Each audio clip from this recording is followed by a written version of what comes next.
I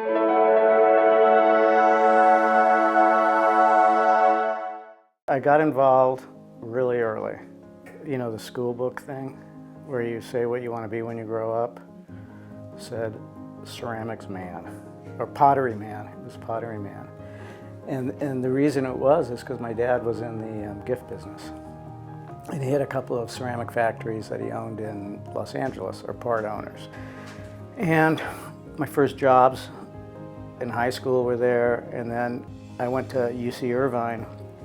And when I was at Irvine, I dropped out for a year to just get a job, and I worked in a factory he had in Pasadena. And so I dropped out of school and I stayed there for 2.5 years. And so I basically ran a factory. And then my brother kind of talked me into leaving. And I trusted him, and I just applied to Kansas City and gave up the job and got bait and got out of town. I was at Kansas City at a time.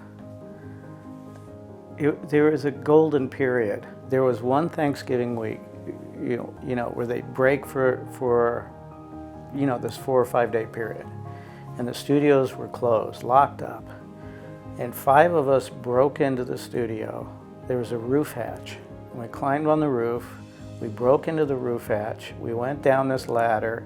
We blacked out the windows, and we spent 5 days in the studio, sleeping there, and no guards, nothing. This was before they did this stuff. And the whole place was locked up, and we made pots for 5 days, took every table, filled it, and then on Monday morning, everybody comes back from school, and the whole studio is full of pots. And we just took over everybody's work, tables and stations and everything. And Ferguson comes in, and he's ripped, and he starts screaming, and he calls out, "Who did this? Who's putting their work out here doing this? Who's taking over the studio like this? In my office now." And like 5 of us walk in the office, and our heads are bowed, and we're like, "Oh God, we're going to die. This is terrible." And he slams the door, makes a big drama out of it. We're in the office. He looks at us, and he starts laughing. He goes, "That was fantastic. Do it again." I didn't want to go to graduate school. I really wanted to go and just set up a studio and make pots for a living. You know, nothing that has happened in my life since undergraduate school I could have foreseen at all. I only really applied to Alfred because Ferguson made me. He said, "You got to apply to grad school, go to Alfred." I said, "Okay, I'll go to Alfred." It's just like, so stupid, you know. And it was, you know, and I got on the wait list, and you know, May comes, June comes, July comes, and like August 15th, I get a call saying there's a spot that opened. Do I want it? And I literally just the next morning got in the car, drove to Alfred, ran into place. You know, it was so like lucky, because everything changed. Then I set up a studio in Connecticut. I was making pots and trying to get into craft fairs. I got rejected everywhere. I mean, it was hysterical. Local craft fairs, I got rejected. It's like you've got this degree on your wall, and you've been told it's the best school in the country, you know, for what you were doing. And I had like an inch of rejections. By an inch, I mean I tacked the paper to the wall, and it was an inch thick. At the same time, I sent a letter, an application to the NEA. You know, I go out to the mailbox one day, and I get a letter, and it's a big package, and it's an award. It was 1978, and it was for $7,500. $7,500 was a year's worth of living and work and gas and studio and everything. It was like winning the lottery. And so what I did is my work cycle shifted to, okay, I'm going to make teapots. I'll spend 6 months. And so I just make teapots for 6 months and see where it went. And then I go, okay, I think I'll do platters. So I'd throw big 26-inch platters, make 100 of them, bisque them, then I'd glaze them. You know, it'd be like 6 months of platters. And it's like, it's a stupid way to work if you want to sell your work. But I wasn't interested in it. I was interested in what can I learn from the work. And that fed everything. That just changed my life. And my career started to jump. Like, I was getting into the New York market. I was being taken seriously. I was on a 57th Street gallery. This is like big stuff.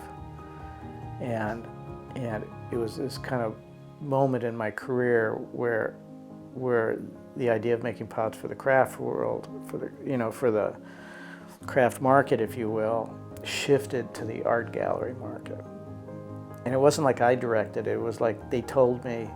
It's like I got all those rejections way back. It was because my work didn't belong there. That's what I finally figured out. 2001, my younger brother David was diagnosed with MS. And so he was 48 at the time. The disease really moved through him quick. It took 4 years. And then he had all these friends. He was like a real party guy. He loved people. He collected people, you know, like stray cats. You know, he collected people and built families around him. I mean, it was beautiful. But he got to this point where he had to begin to say, you know, I love you, but I can't hold on to you anymore. So he had to let go of that person. And we'd have these conversations about, how do you do that? How do you let go? How do you hold on to your integrity and your grace and all that? And we'd have these talks, we'd have these visits, I'd come back to the studio, and my work started to just let go. And it was like a profound kind of, I don't know, grace, if you will. I mean, it still touches me when I talk about it, you know, seriously, like this. And we lost him to a heart attack, which was because the MS kind of attacked his heart. And I was getting ready for a big exhibition at Snyderman in Philadelphia. So all this happened with like 5 weeks to go for the show. You know, and I was just a wreck. And I glazed everything in the show white and just made this big homage to him. And it was like the gift he gave me.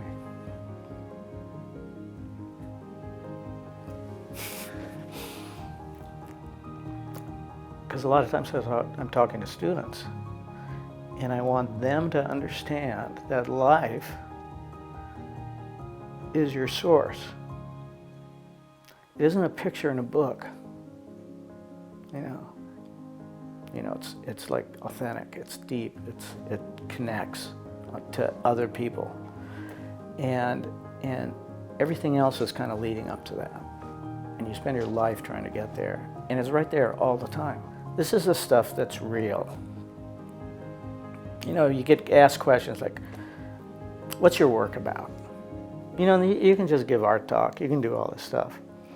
This is what my work's about. I'm Chris Gustin. I'm an artist. I work in clay. I'm a potter. I'm a ceramist. I kind of do it all.